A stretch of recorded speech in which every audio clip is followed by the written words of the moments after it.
Is it possible that there are different kinds of righteousness? Hi, this is Barry Phillips with 10-Minute Torah, day number 3, a Torah portion Vayera. Before we get out of chapter number 18, there's another point that we need to make before we get into chapter 19 and the destruction of Sodom and Gomorrah. There is a second revelation that Yah arrives at Abraham's tent to give. He has come to reveal to Sarah that she is to have a child, as we discussed yesterday. And then Yah says to Abraham, "Shall I hide from my servant what I'm about to do?" And he enters into a discussion about the cities of the plain that were exceptionally wicked. Now, traditionally, we have attributed this wickedness to homosexuality, which very well may have been rampant, as we will see the indications of in the next chapter.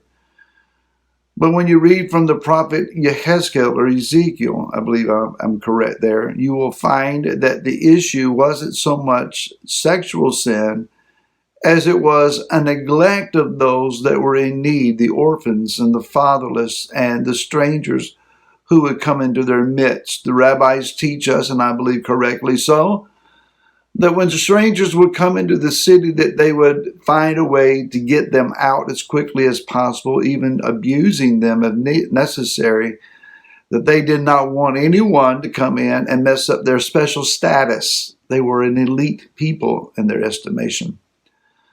In contrast to this, Yah says to Abraham, he says, "For I have known him," speaking of Abraham, "so that he commands his children and his household after him, to guard the way of Yahweh, to do righteousness and right ruling, tzedakah v'mishpat, so that Yahweh brings to Abraham what he has spoken to him."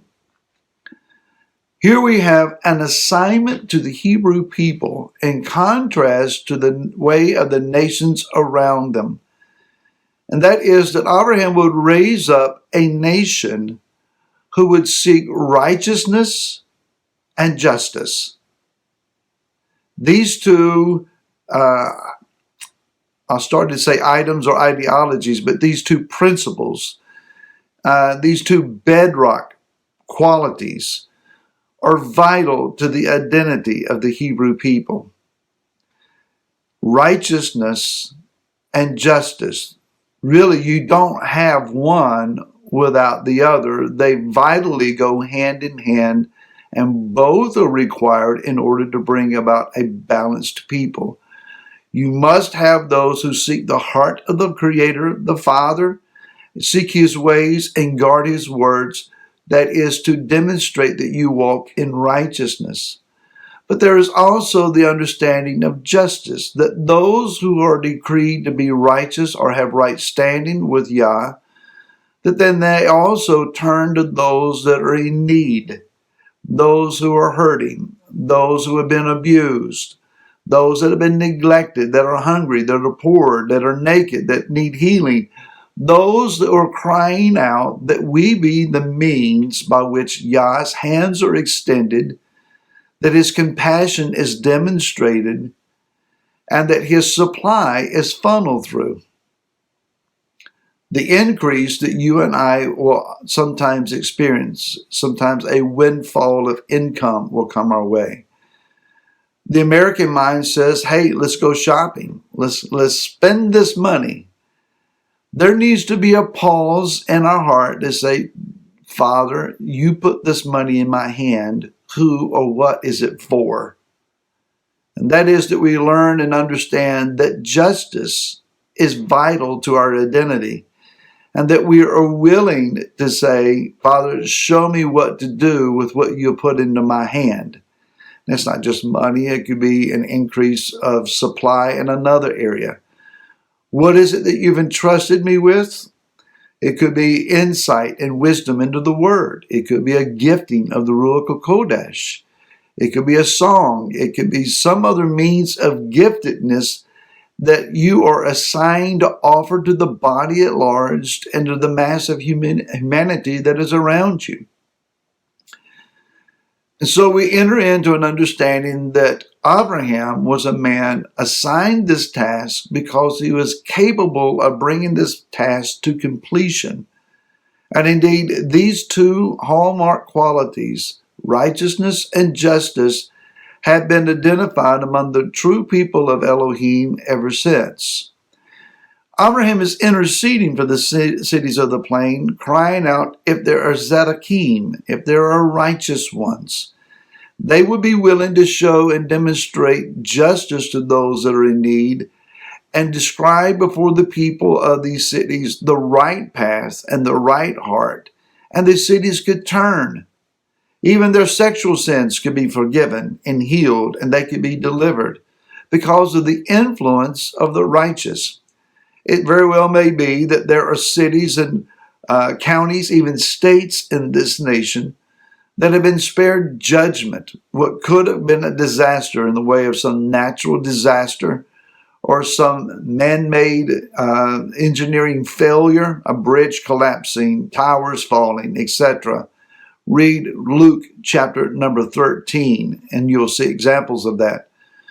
Then you would understand that Yah is looking for righteous influence, and where there is such, the judgment that was intended may be relented.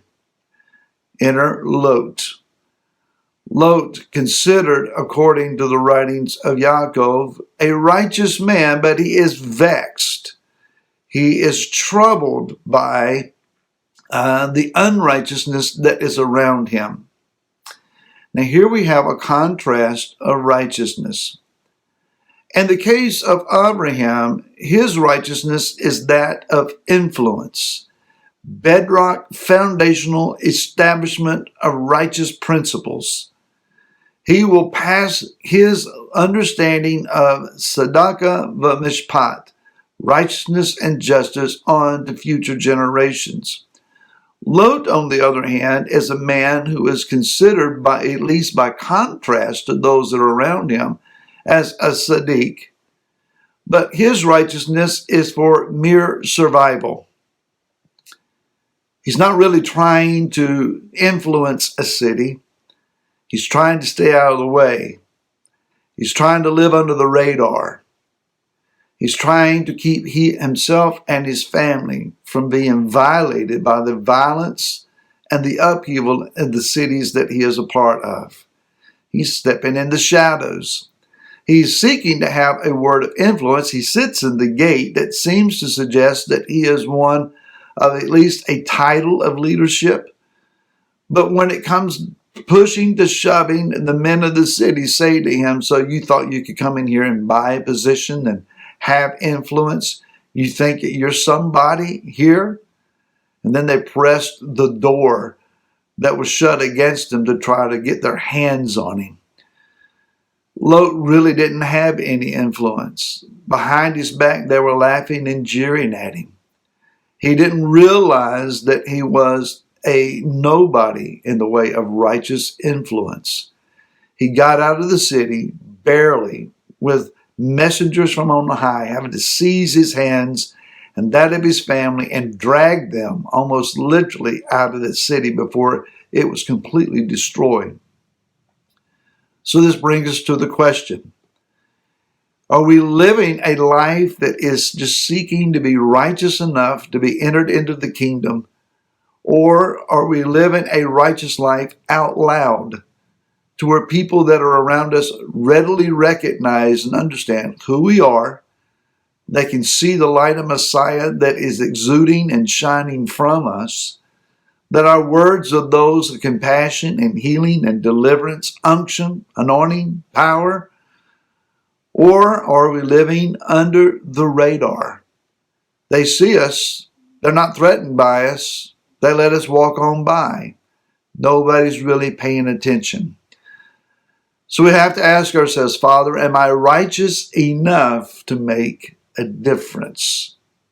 Do I have the ability to make impact? The greatest impact? It's not about how many verses you can quote. It's how much compassion and care you can provide to those that are crying out because of their own need. We'll talk again tomorrow, and until then, shalom.